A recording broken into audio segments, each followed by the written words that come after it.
I'm back. It's been a very long time, for which I apologise, but if you followed my Instagram stories over the past, how long is it? I don't know, 5 weeks, 6 weeks, then you will know that the house move didn't go exactly as we had imagined. So today I'm just packaging my shampoo bars, and this mould, it's like a press mould. I just use it to package my shampoo bars so they look like this. And I just put my label on the back, and then the top label goes on when I finish doing all of the greaseproof. Well, it's not greaseproof, it's just the paper I use for my soaps and things. So I'm doing that today. So I'm just putting it in there. So I put a piece of paper on the top of the press, and I just sort of push down, and it just helps make the packaging nice and neat. So that's what I'm doing today rather than making soap. I just thought I'd better do a video and catch up because I've not been on for some time, and it's been, yeah, too long really. So yeah, the house move was so stressful, and Matt and I just were not expecting it to be as it was. It was just crazy. It was just crazy. So there was a lot of stress and too much time being taken up by having to fix certain issues in the home where the previous owners had not fixed things. It's like, you know, in your house you have certain, like if you've lived there a while, there's certain things that you think, oh, we must get that fixed, we must get that fixed. And usually there's just like a couple of things that might need to be addressed. But this was just like an array of things like that. And it was, you know, a case of leaks all over the house because they decided to do their own plumbing.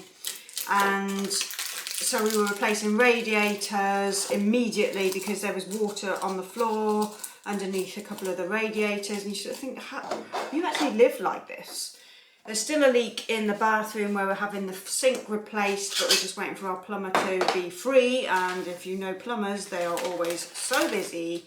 And to actually track one down and get hold of them and actually get them into your home to come and fix anything is, I don't know about anywhere like another country, but plumbers in the UK, it's like trying to get a builder or an electrician. Well, not even an electrician. Plumbing is like the thing. It's just sort of like one of those, it's almost like a joke trying to get a plumber to come out and actually fix things.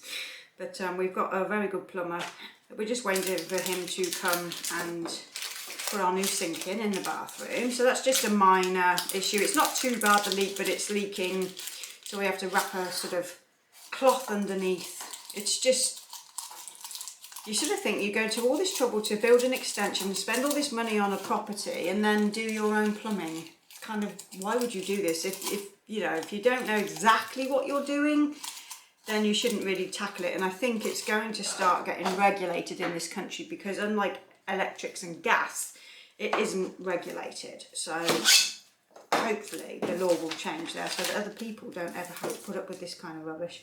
Because it's just, the two things you don't want to go wrong in your home include fire and water.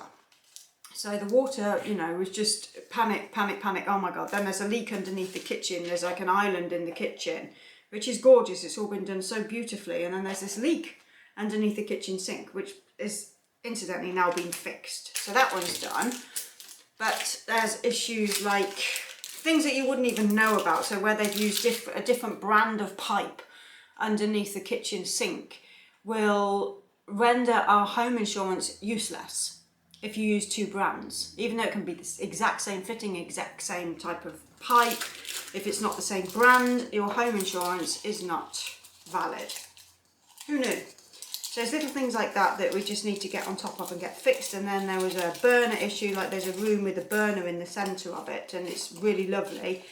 And we got the chimney sweep out to come and sweep it and to sort of give it a look at, because we got to the point then where we couldn't trust anything that they'd done. It was just like, we need to get this sorted and make sure that the safety issues are all up to date.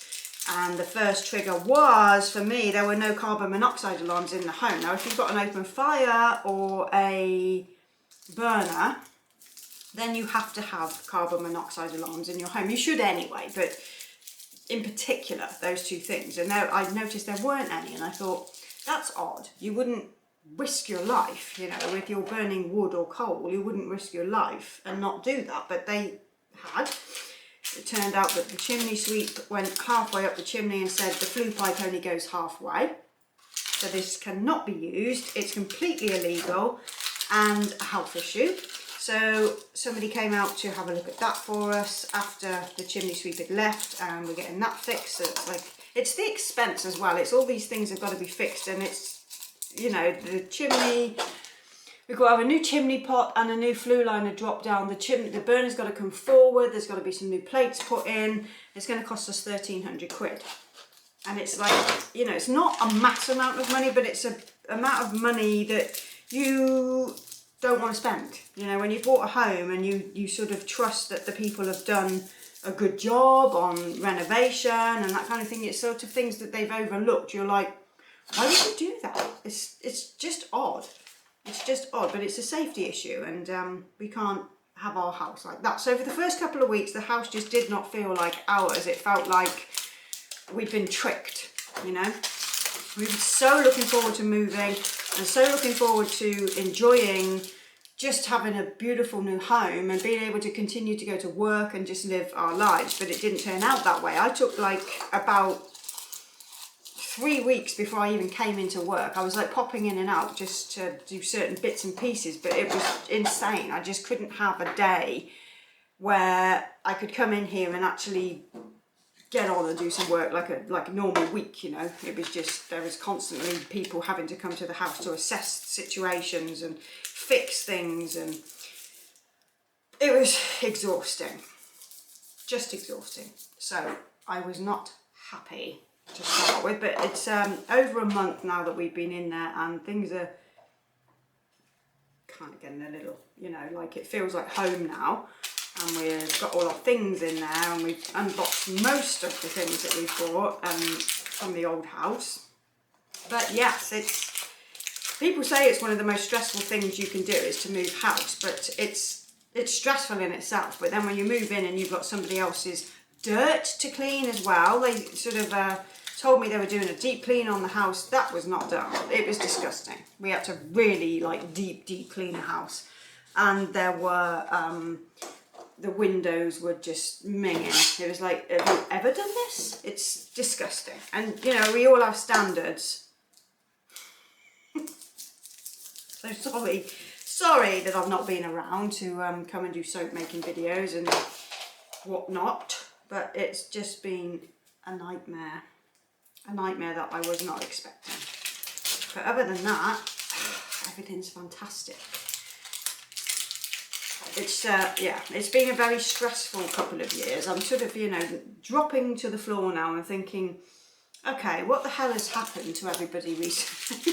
We had 2020, where we thought that everything would end and finish, and all of the COVID nightmare would be over, when in fact it isn't over at all. And I think we're getting there in the UK. I think there's, you know, maybe things are going to start getting better for us, but, well, not maybe, they are getting better, but it's been just, you know, you have to look at the facts, and it's been a really rough ride, hasn't it, for everybody across the globe. And then now all across Europe we've got fires and floods, and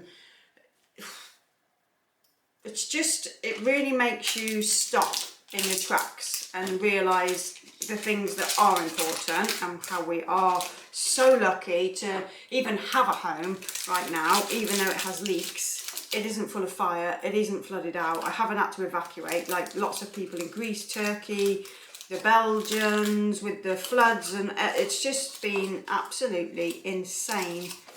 And you sort of wonder, when does it end, and you know, a new era come into play where everything can feel like we can have some kind of sense of peace. And I kind of have this hope inside of me all the time that it's coming, and you have to, because if you didn't, then you would just always focus on the fear, or, you know, everything other than happiness and joy and all of those things. So I'm trying at the moment to write down things I'm grateful for every day. so that I can focus on the joyous aspects of our lives rather than the menial stupidity that makes us so stressed when it's just not as bad as we feel or think, you know, at any given time. It's we don't realise how lucky we are. So I have to admit I've been an absolute fool for getting so stressed out over something that can be fixed. You know, everything can get fixed that goes wrong. Everything can always be put right. So that's what I'm trying to focus on, is just focus on the fact that there's hope and things get done. Not easy when you're really in the thick of it though, and it wasn't. Me and Matt were so stressed, and then 2 weeks in, the dog, Bridie, she got really poorly. She ended up with hemorrhagic gastroenteritis, so the dog went into the vets for 2 weeks, and we sort of thought, is that stress? Because we'd been so stressed, and we'd been bickering, and, you know, like you do. And then, yeah, she ended up really, really poorly, like so bad, it was awful, and then we felt really bad, and then at that point it was like, we need to just chill out and just cut our losses that we feel like we have had.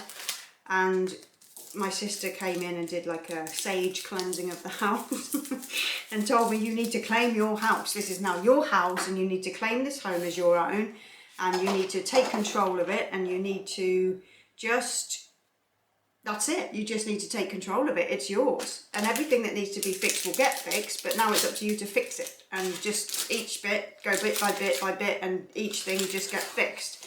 So that's where we're at, and yeah, that's why I've not been around, but I hope you can understand why now, because the last thing I wanted to do was come in and make soap and pretend everything was perfect, because it certainly wasn't, and the last thing on my mind actually was making soap.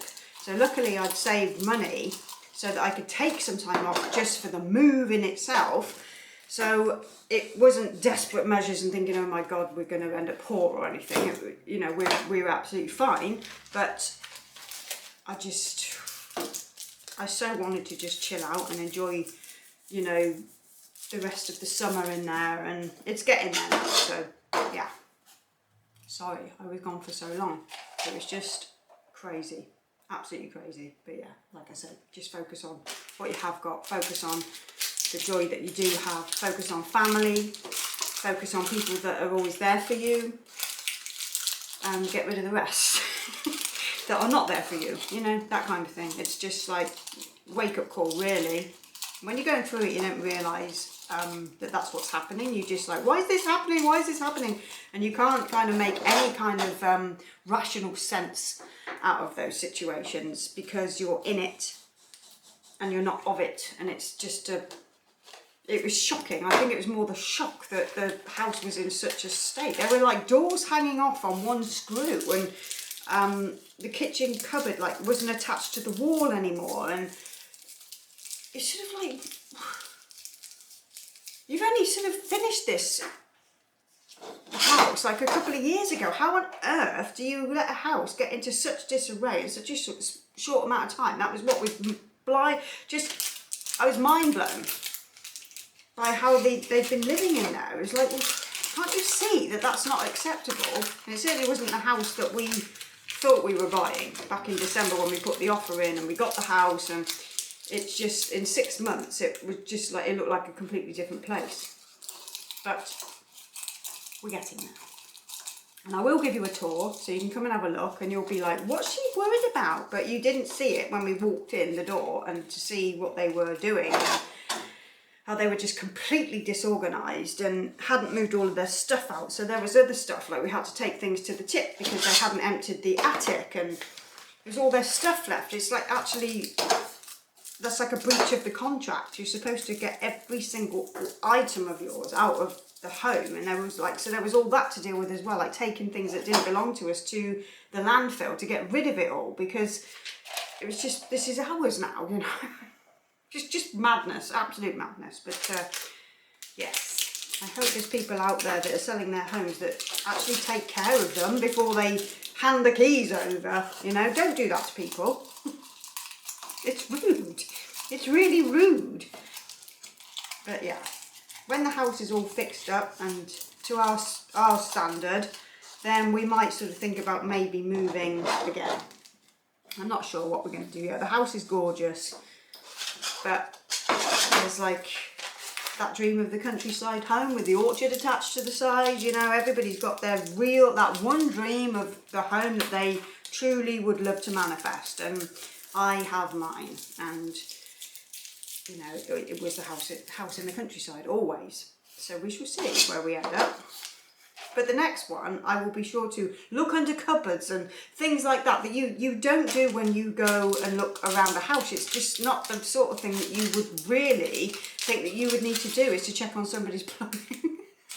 It's an odd thing to do, but the next time that we buy, we're going to obviously pay for the top surveyor to come in and have a look. But I said we just won't make these same mistakes again. So if you're looking at houses, get the survey done and just look at everything and ask as many questions as you can. Ask them for the quirky little things that they've not fixed. What are they? You know, what needs to be done? Will you fix them, or is it going to be up to us? And then, you know, you can sort of gauge what you're going to be walking into, because that's just the mistake that we made. It just all looked so fabulous when we saw it and went to view it, and yeah, it's just what an experience. I've just been waiting to get to this point so I could actually come on here and talk to you without losing my, you know. I've also had my hair cut off. It's a mess today because I've just been in and out, and I've been potting plants up and bits and pieces, and just I'm a bit of a mess. And I'm having it chopped even more on Wednesday, so it will change again. I just decided just hack it all off. I've had enough. Cut my hair off. It was messy anyway. It's like it got to a point a few years ago. It was really long, and I should have left it and just had it trimmed and trimmed and trimmed. But it's just, I thought, no, I'm going to cut it off. I'm going to cut it off. So I think I'm going to have like a chin length sort of bob rather than a shoulder length one, because I'm just not quite happy with it yet. So I'm going to see the hairdresser on Wednesday. So the next time I come on, I should probably look a bit different again. So yeah, there's just been so much happening. There's like somebody leaving the pottery where Matt works as well, so he's taken on new people, and everything is just sort of like thrown up in the air, and we're in amongst all of that somewhere and waiting to land and be able to slump and just say what just happened. It feels a bit like that, you know. Things are still sort of up in the air a little bit, but I think I can feel hope on the horizon. I just wasn't expecting it at all. Anywho, I'm going to carry on doing these. I've only got a few left to do. So sorry it's not a very interesting video, but I thought I'll just have a chat with you and maybe keep you company while you're having a coffee or whatever it is that you're doing. I'll be back to make some soap for the next one, and then we'll just get back into the flow of making videos again, because everything that needs to be fixed now is sort of, we're getting there. So yeah, there's a few things to do this week, a few things to do next week, so I'm sort of still in and out and getting things sorted. I think the burner's being fixed next week, and yeah, slowly but surely we're getting somewhere. So I will love you and leave you, and I will see you, I don't know, give me another few days and I'll be back and we'll make some soap together. And if you want to soap along, let me just put this little plug in there. My recipes are below in my Etsy shop. Thank you, thank you, thank you to so many of you who have been buying, even when I've been absent from this channel for the amount of weeks that I have, but people have still been buying the videos. So I'm so thankful. So if you want them, they're all in the description below. There's a palm oil free recipe. There's my original recipe that I use all the time in most videos. There's a shampoo bar recipe. I think that, oh, and the whip soap that I make. So yeah, down below you'll see those, and I will see you very soon. Ta-ta.